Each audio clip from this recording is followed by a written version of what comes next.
Hi, this is Amy Rome. I'm going to be discussing search and seizure of cell phones in public schools.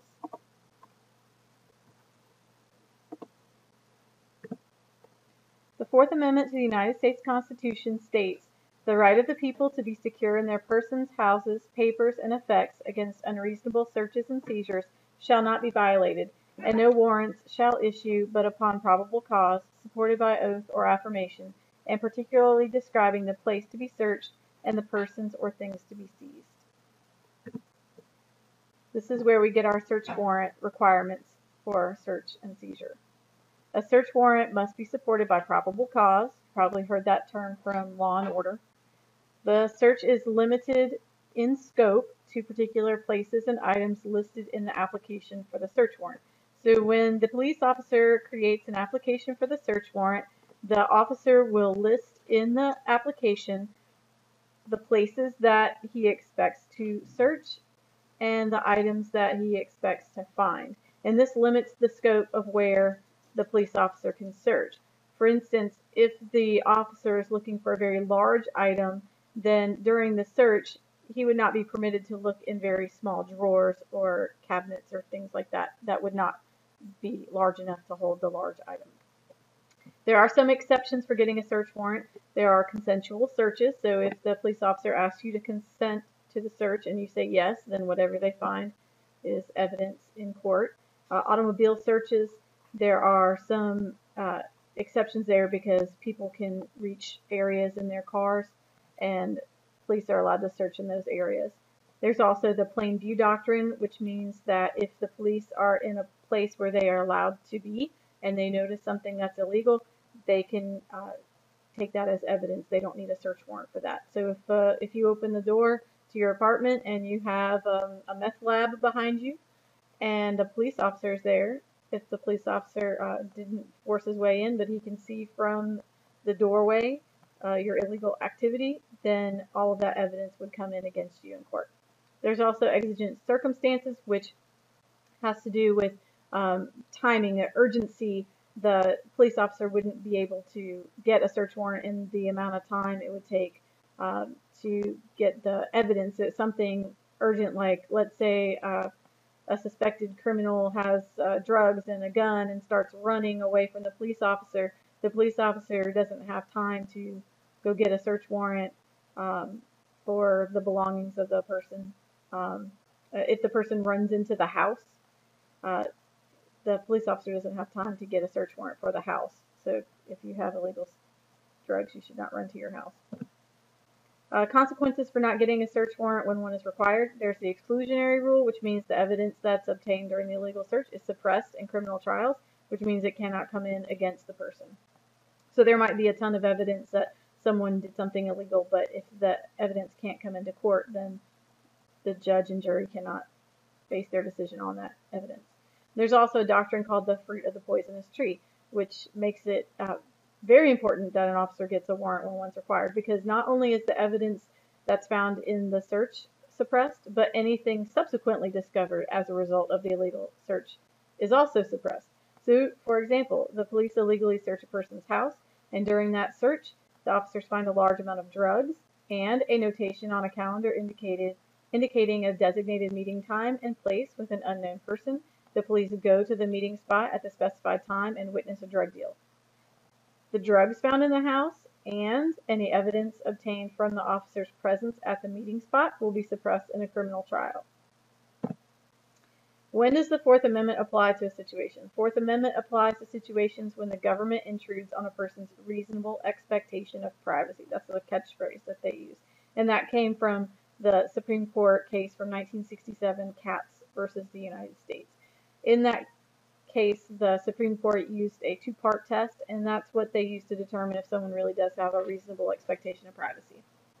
If the person actually believes they have an expectation of privacy in the area that's searched or the property that was seized, that's the first part, which of course they're always going to claim that they really believed that they had an expectation of privacy. But the second part is that society in general would view that it's reasonable for a person to think that they have an expectation of privacy in a particular area. For example, do you have a reasonable expectation of privacy in your trash? You throw your trash away, you wheel it out to the edge of the curb, do you expect to have privacy in your trash? It depends on the state. Let's say you have a meth lab at your house and all of the evidence of your Sudafed and all of the other um, uh, requirements to make a meth lab. I don't know what they are. You put them into your trash can. You wheel out your trash can to the curb, and the police go through your trash and say, obviously this person has illegal activity going on in their house, and then they come search you. Um, you can't. In some states, you can't claim that you have reasonable expectation of privacy in your trash. Some states you can. Are students protected by the Fourth Amendment while on school grounds? Yes, but the reasonableness standard is relaxed in the school setting.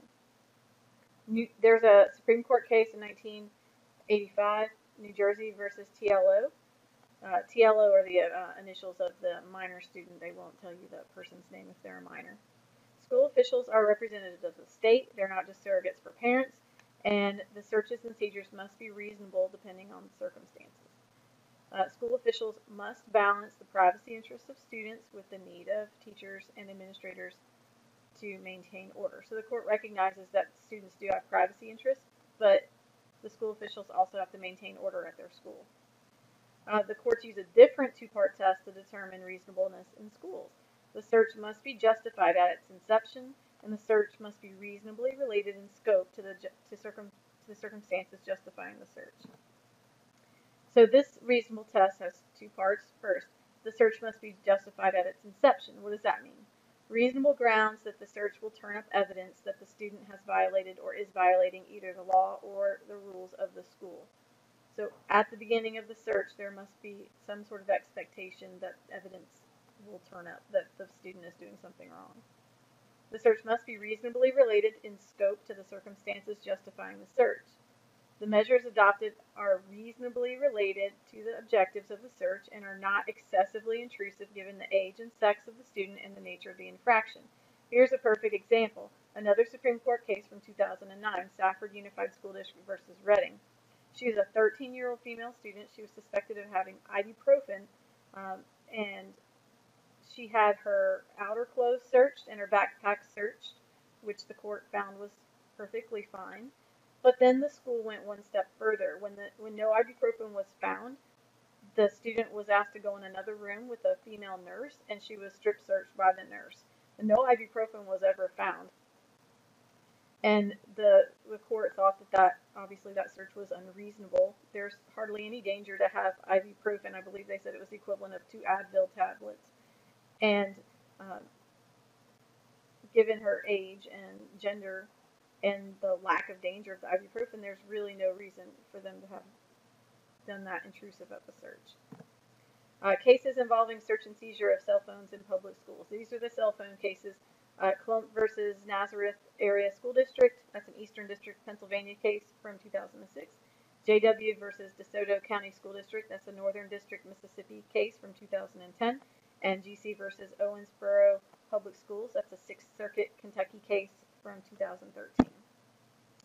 Just to give you some background on the district courts and courts of appeal, there's 94 federal judicial districts in the United States, and those districts are organized into 12 regions, as you can see on this map, and they're numbered with the big black numbers.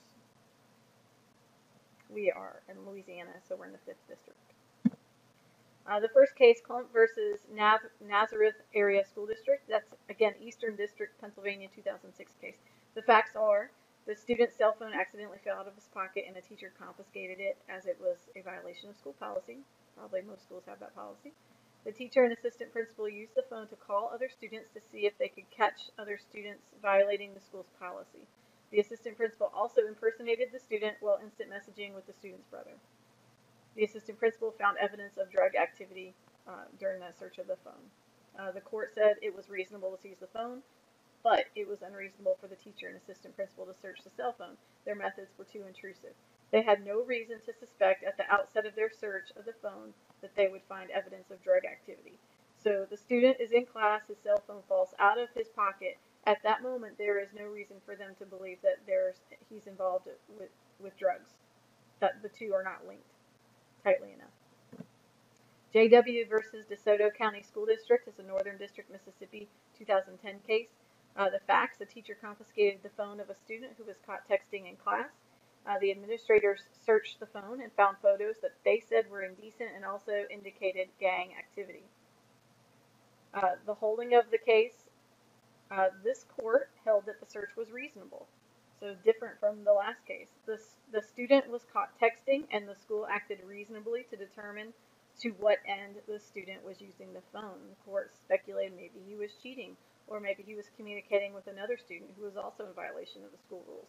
But because he was caught texting in view of a teacher, they had a reasonable expectation that he was doing something wrong with his phone.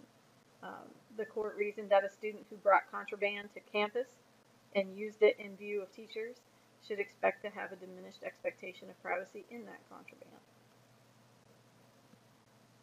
Keep in mind, this is the same district that we are in Louisiana.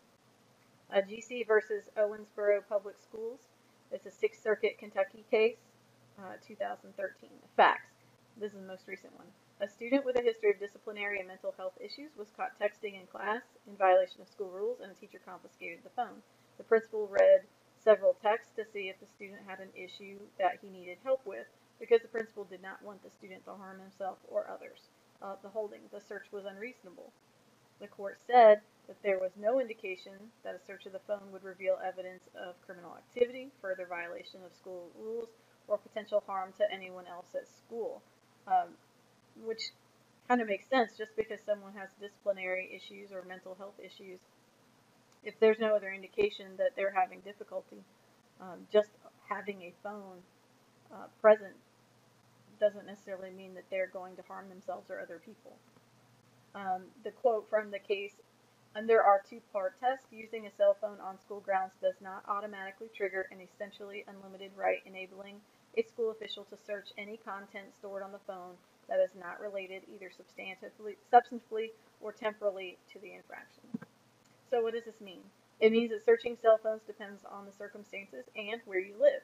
In the Eastern District of Pennsylvania, which is the Third Circuit, it is reasonable for school officials to confiscate a phone, but we learned from that case that they can't go overboard and use the phone to try to catch other students violating school policies.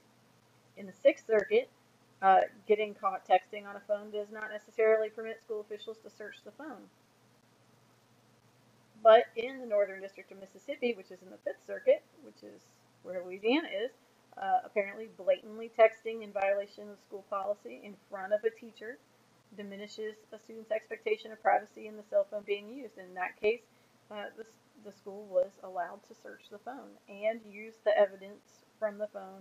I think the student was expelled, and that was perfectly okay in that state.